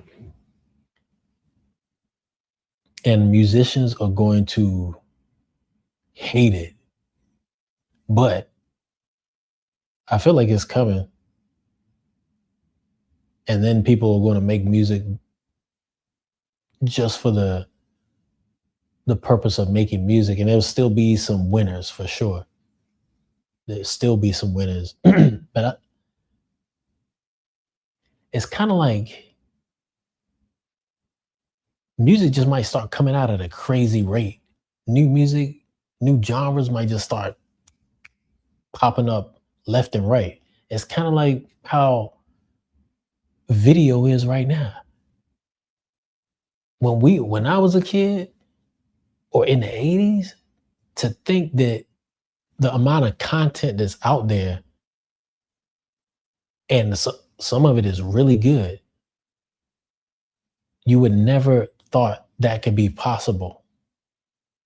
Like YouTube is, how many uploads is YouTube seeing every hour now? I believe they're something crazy.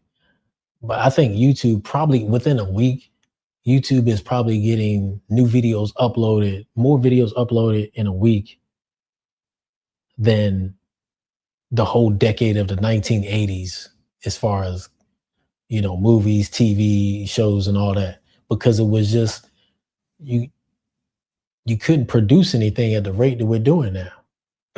I'm making this. This is a piece of content streaming directly on YouTube. One man in his room, camera gimbal, internet connection, mic. Anybody can watch it, distribute it across the globe. It don't seem that amazing. I mean, because we all live in it, right? But this just didn't happen, but all of a sudden, but sometimes you do gotta take a step back and just think, if we're here now with this, with video, where are we gonna be with some other things in the future? If we couldn't imagine this today, 20 years ago, well, I guess YouTube is about 20 years old, so 30 years ago, yeah.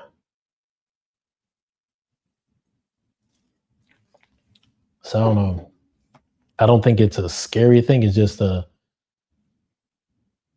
what are we gonna do? It's like looking for the opportunities. Knowing how to do this stuff today, I think a lot of what we're doing now, making videos, is gonna drop off and be a lot less work in the future. But it might still be good to have this type of background. So when the new stuff comes along, you appreciate how much of a leap forward it is, how much easier it is, how much more access you have with the new way going forward, whatever that may be. But yeah, let's see what other comments we got. It's crazy. I got to get up to go over there and look at the comments, man. Let's see what they're talking about. Yeah, I don't even watch TV no more. I don't even. I got this TV right here. Look at this thing. Look at this thing right here. It's off. Joint been off. Actually, I think they got Amazon Prime on here. So I have, it's a pretty nice TV too. It's what, 65-inch, something like that. You know, it's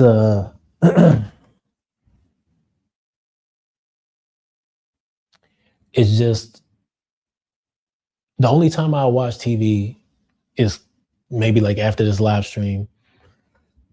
I'm trying to relax, and I'll just throw something on, a movie, preferably. So something that's about 2 hours. Unless it's a really good series. When I was in Lima, I found a series on Amazon. I never watched it before, but Fallout. I was like, yo, that joint was actually pretty good. So I watched Fallout, and then one of my my friends in Lima, we were watching it together, and it was kind of cool. We spend the evenings watching that, hanging out. Yeah. Was texting her today. But yeah, it's pretty cool, man. I think what we have here online, the phones, you really do gotta watch what you're watching. We spent, all of us, me included, spend way too much time on the phone. So you really gotta watch the type of content you're consuming. I feel like if it's okay, here's the things that kind of worry me about content or content diet. If it's too centered on, what happened with the camera? Okay, it's not recording anymore. If it's too centered on women, right? Sexually suggestive, whether they're dancing and booty shorts and all that stuff. Can't consume a lot of those, because you ain't going nowhere. You just go down this deep rabbit hole of just, and I don't know, man. Like I'm getting to a point now. I'm thinking about if I see women, normally attractive young women, I see too many of them on my feed that are just that's all they're doing. I'm about to unsubscribe, delete them, just get them out of my feed. I don't need that. Like if you really want to see that for whatever reason, you can just go and find it real easy. Show me hot girl doing cartwheels or something. you, you can find that real easy. It's a dime a dozen. It don't mean nothing now. So, and then also violent content, or there was a period of time where these people were doing skits where they would like be inducing some type of violent reaction. This one girl, she always come up and like talk to people, and it's funny, but at the same time, it's like, where we going with this? You know? So for me, the content I actually like and the one that hits my feed, my algorithm normally in the morning is dealing with the MP3, MPC. I got stuff about that in my feed. I got stuff about cameras in my feed. I got stuff about obviously you're gonna have stuff about Iran war and stuff, things like that, being that I'm, former military, retired military. There's gonna be military stuff in my feed. Political stuff is in there, but then that's another limit too. You gotta put a limit on all that stuff. Although you do want to be knowledgeable of what's going on in the world, especially if you're traveling the world. But sometimes, man, they be a little bit off. They be telling you this place is it's all crazy, it's off limits, and da da da. And then you talk to people there, and they're like, "No, we good. We going out. We hitting the restaurants. We hitting the scenes. All that stuff." So, fear, the fear mongering online is real. There's some people who will just constantly be pumping fear.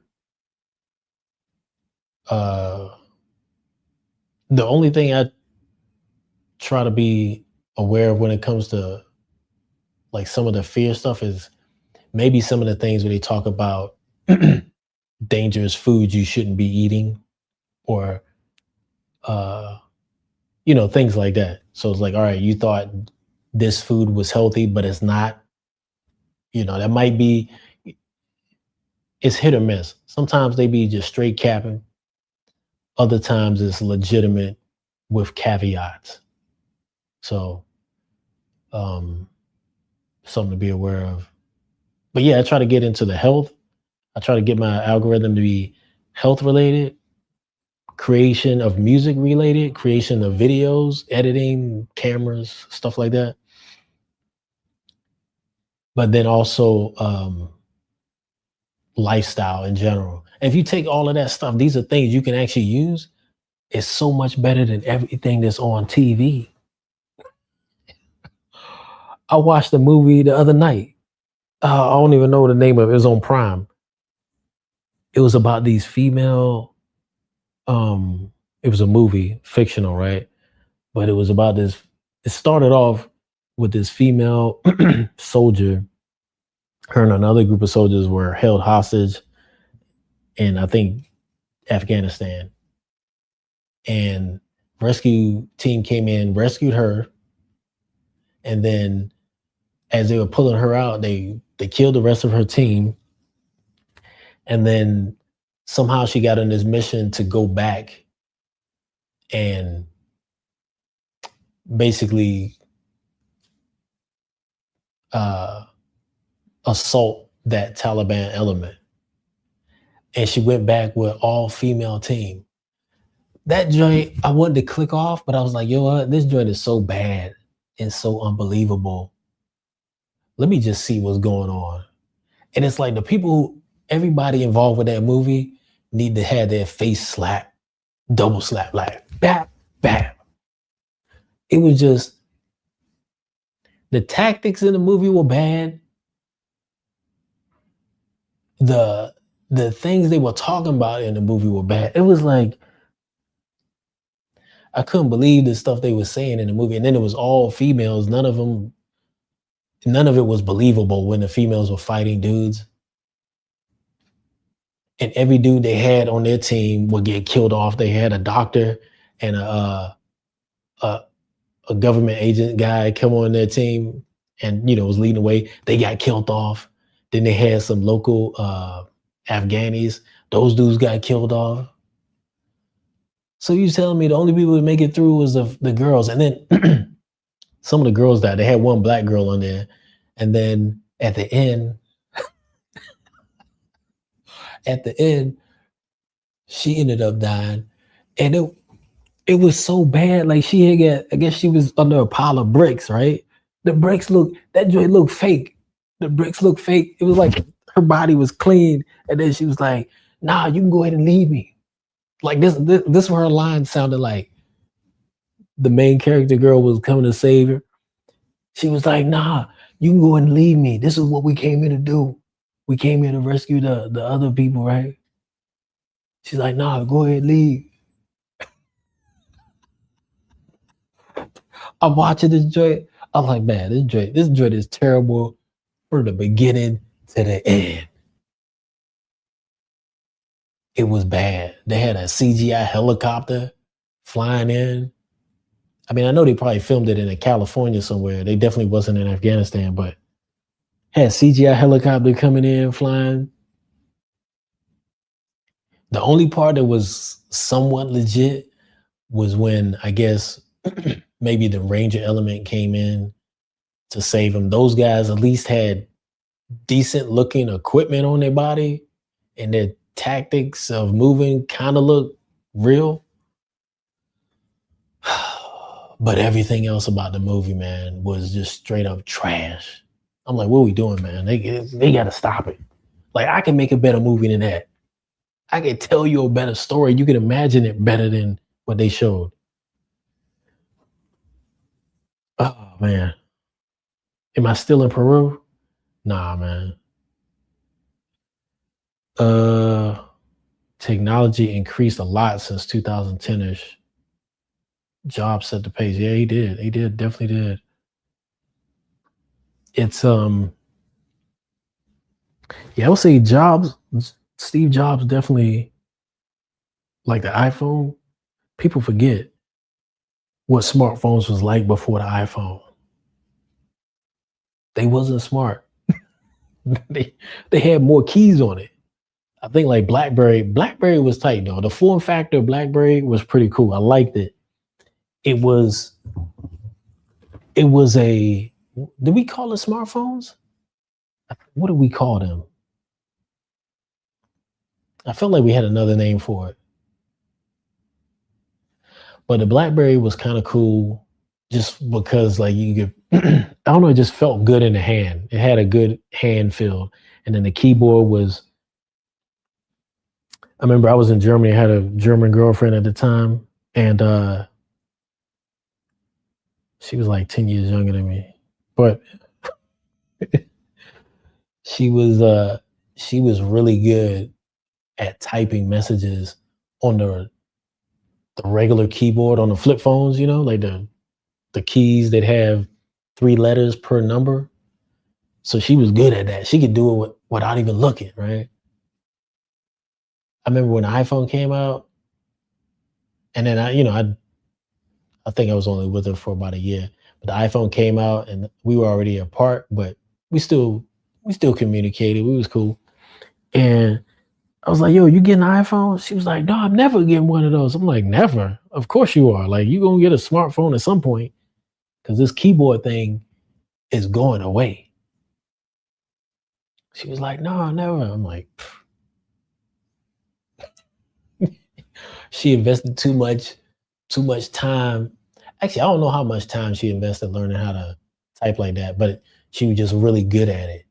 And she knew she was better than most people at typing on a regular keyboard phone. I mean, I never seen anybody who could type like that on a phone. I've heard about people online, like kids typing while the phone's in their pocket, but I've never known anybody that could type like that. And but yeah, that's just how it is. A lot of times technology, people get really good at something and then they don't want to let go. But BlackBerry did try to come out with a a touchscreen keyboard, and I remember it was crazy, bro. It was about the size of a iPhone Pro right now, or the bigger iPhone, but the screen was it wasn't just a touch screen, but like you had to press in, like you actually had to close the distance. Like it felt like it was two layers of plastic, and you had to connect them. I remember I went to the store, the BlackBerry store, and I tried it out, and I was all hyped for BlackBerry to be like, oh yeah, they got something. They doing the touchscreen too. It's gonna be BlackBerry gonna kill it with this. And I remember touching it. I was like, oh, they fucked up. I was like, I'm getting tired pressing this joint. Like you got to put your hand over the letter and it highlights. Then you press in. I'm like, what? What? I'm like, who designed this? Why would you do that? You gonna make it more work than everything else that's already out there, and it costs more. Losing, just a losing. Like I'm like, who? They must just had a bunch of yes men at the company. Like, oh yeah, this is great. This is gonna kill them. Like, no, it's not. How could you think this is gonna kill anything else out there? Especially after the iPhone already came out and you play around with it, then you test that, you're like, nah, bro. Let me see. Okay, you used to like the Nextel. Yeah, everybody liked the Nextel. The Nextel was a nice communication device. I remember I never really got on the Nextel myself. I had like a prepaid Boost mobile Nextel at one point, but it was already towards the end of the Nextel existence. Um, I remember my cousin was trying to tell me how to add your own like little wallpapers to it and stuff like that. It was still a flip phone, but it was cool. It was a like the Nextel was a different feel. The T-Mobile Sidekick and BlackBerry, those were things that I don't know. They just felt kind of. They made you feel really connected. You know, kind of like pagers at one point. Pages were the hot thing. I guess they had two-way pages, but yeah, I remember the T-Mobile Sidekick. You hit that joint, boop, and it had all these little customizable sounds it can make. You could the scroll wheel could light up different colors, and it was a cool little thing. But the utility of it wasn't that great, and they were kind of big. Capabilities were limited, but yeah, I don't know. And that was a funny period in time. The iPhone definitely just crushed everything though. Set the whole set the whole world in a different direction. I mean, Android phones came out a little bit after, but they still had to just use the same setup as iPhone. But think about that. Steve Jobs came out with the iPhone and then came out with the whole app system. I didn't get it for like 2 years. It's like, what are these apps he's talking about? App? What you I was like, apps on the phone? Not understanding it just meant, different programs that are running applications, programs that are running on the phone. But yeah, it's I don't know where we're gonna go from here. I don't think we're gonna stay with the phone form factor for another 10 years. I don't know. I can't really see that. And I think Apple may be the ones. I don't know if they're going to be the first, but I feel like they're pushing in a direction where we get away from the phone and move to something else. But you know how they are. They're gonna hide it to the last minute. I feel like it might even be something that Steve Jobs came up with before he passed. He just thinking further ahead. I mean, I guess glasses is the only things that make sense. Glasses and then some type of system in there. I mean, we got Meta, we got who else is making glasses that are doing something like that? But the Meta glasses, man, the fact that they got that camera on it and you can just record, I think that thing is gonna have some legal problems because people disabling the little light that's on it when it's recording, you knew that was gonna happen. And then them just going around recording all kind of stuff and inducing a situation just so they can record the reaction or worse, you know. So I don't know. I feel like those things. Google Glass came out 15 years ago, and then that joint just went away. So I feel like the Meta Glass, and being that it's a Zuckerberg thing. Yeah, that thing's gonna have some legal troubles, man. I feel like Zuckerberg is always pushing the limits when it comes on uh, morality of technology. I don't think he be doing nothing else besides that. He just be pushing the morality of the tech, and then just waiting for the stick to come down. Like, hey, you can't do that. That's what he's good for. That's how he's making all his money right now. He's a loose cannon of tech.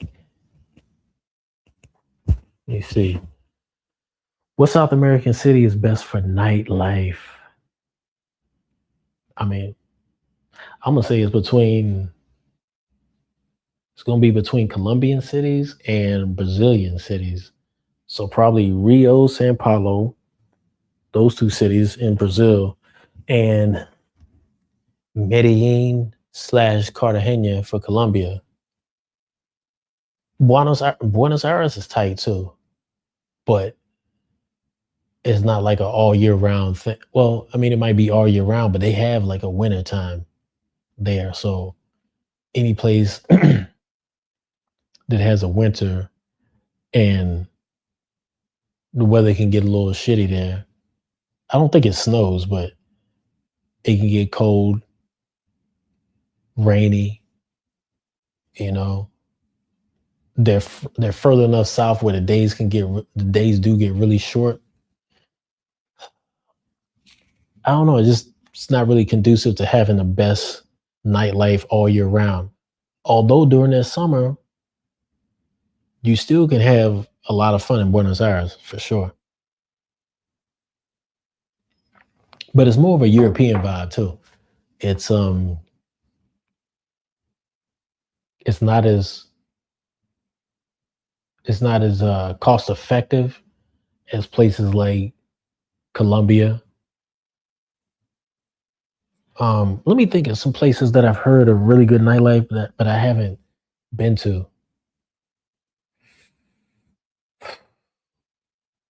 I'm thinking, or haven't really partied at like that. I'm thinking Panama might be really good because when I went through, I did a drive through there, and they had this one part that reminded me a lot of Old Town Cartagena. So it looked like that area might be really good. Um, Other countries, Mexico, obviously Mexico is, got decent nightlife. If you in Cancun, Mexico City, uh, Guadalajara, you know, those areas, they got some good nightlife. And I was experiencing that when we were still in the lockdown periods of the pandemic. So I could imagine when they're at full capacity what it's like. So yeah, Mexico, Latin America still. I know it's North America, but it's Latin America. um Puerto Rico, part of the United States, but What else? All right, we talked San Brazil. You know, one place people don't go, people don't go is Uruguay. People do not go there. I feel like because it's like the most expensive place in South America, from what I hear. And it every time I hear people talk about it, it's like, oh, there ain't much going on there. I don't know, I still want to go. Still want to go there though. uh Bolivia, I can't see having that great of a nightlife, but I could be wrong. Paraguay as well, can't really see. Lima's nightlife is decent. It's just and I haven't even touched like the downtown area of Lima. So I wouldn't know about that at all. So that's a whole nother mix. Most of my nightlife and all my nightlife in Lima is Barranco, Miraflores. So not even San Isidro, San Miguel, Callao, which I heard it looks like Callao's building up their uh, area by the port, north side of Callao, which looks like they got some night activity that could be nice to hang out at. Not, you know, Callao definitely has some really bad areas, right? But they have a section of it to the north side of it that's looks like they're trying to revamp that whole area. So looks pretty good there. Uh, what else? Nightlife. Other countries. I'm assuming Chile has really good nightlife because they got money there. They got money there. It's not even a question. You visit there and it's the streets are well paved, big, all of that. So it's but I don't know anything about it. Haven't been out there, experienced the nightlife like that. Where should I go? Where should I investigate nightlife? I feel like there's a few places where a few countries that might be a good surprise, a good place to check out just to see what it's really like. Yeah, Costa Rica. That's right, Costa Rica. Uh, but Costa Rica, what? Jaco Beach? I mean, it's not a lot of variety there. I'll tell you that much. When it comes to Jaco Beach, it seems like a really small beach. A lot of girls are about their business out there, and I didn't see that much. It kind of reminded me of like Walking Street, Thailand, but smaller, and that was all of Jaco. So, and then the capital city, it didn't seem it didn't seem like there was a lot going on. I'm sure there is. It's a capital city, it has the biggest population there of people. Um, but it just didn't seem like a lot. It didn't seem set up for a good nightlife scene. I didn't hear about any zone or anything like that. Tijuana, yeah, they got nightlife, but you're right there by the states. And it's there. Don't get it twisted. To tell you the truth, another thing about Mexico, I'm not sure what's going on with them recently since the whole uh issue they've been having with, the whole turmoil that's been going on there. So, although, like I said before, sometimes the news be blowing up things, and then you talk to people there, and they're like, "Man, it's cool." So, I don't know what's up with that right now. Uh, t- t- Yeah, I'd say Central America in general probably is a lot of places that have really good nightlife, but not talked about enough just because not a lot of people go there. And if they do, they're not going strictly for the nightlife. Like places like when you talk about people going to Colombia, Cartagena, Medellin, they going for the nightlife. More than likely. That's a huge part of why they're going. Guys and girls. You see them, especially like in those two places, you see a lot of American women going out to those places now. It's not like it was 5 years ago. So, yeah. Anyway, this live is going on a lot longer than I expected. Hope you guys had a good time chatting it up with your boy. And I hope you had a good Easter Sunday and a good weekend. And I don't know, think about that though, like type of travel. Like if you want to do, what's your ultimate goal? You want to do constant nomadic travel or home basing? With all the stuff we talked about, a lot of this tech you can use for your job, all these nightlife researching we talked about. You can do a lot of this stuff online nowadays. You can talk to people like me who've been to places, get firsthand accounts. So I think it feels to me like a lot of people are skewing more towards traveling to fewer places that have higher return on investment. Whether you're whatever you're into, whether you're into nightlife, you're into bird watching, hiking, culinary discoveries. I feel like people know what they want and they're going to the places that can deliver what they want or a combination of things they want. I think that's the way forward. Anyway, hope y'all appreciated this live stream today. And yeah, we're gonna punch out. We're gonna punch out as soon as I can find my mouse and get where I'm supposed to get. Got this camera following me all around here. Look at this setup. This thing is all zoomed in on me. All right. Appreciate y'all. We out.